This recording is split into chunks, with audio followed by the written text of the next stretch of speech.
Oh, what's a Kieran? Dwi'n Liam J Edwards a dwi yn y rown derfynol o'r Llais. Oh my gosh, o fi'n mor sioct. Oedd enw fi wedi cael ei galw allan. Liam. A wnes i just fel crwmpo lan mewn I pelen fach. I edrych ar mam fi a fy nheulu, a dwi like, guys, look, I've actually made it this far.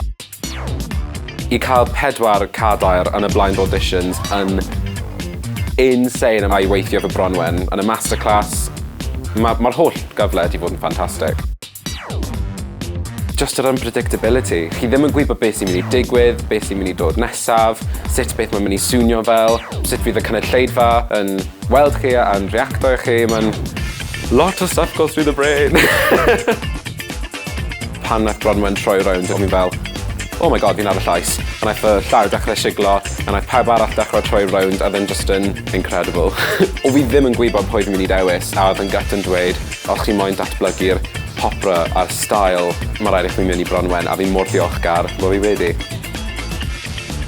Vocals down, outfits down, choreography down, in like 6-inch platform heels that sparkle. Fi just yn caru rhoi sioe arno. Nes I dechrau efo yma hyd, oherwydd yn fy meddwl I, os dim ond un siawns sydd gen I perfformio a teledu Cymraeg, mae rhaid fi mynd am bang a wneud can mor iconic. Wedyn yn y callbacks o fi'n mor ddiolchgar I gael Euphoria, a just I roi spin fi, roi'r opera wedyn y pop a'r style fi mewn iddo fo. Yn fy mhils hefyd, oedd e just yn profiad anhygoel, a wedyn ar y semi-finals, Chandelier gan Syr.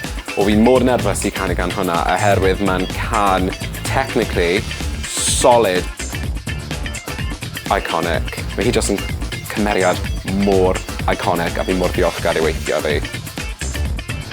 Fi moyn just arllwys fy nghalon a pob emosiwn ar y llwyfan a dangos pa mor bwysig mae'r cystadleuaeth yma I fi, a dwi just moyn dangos popeth.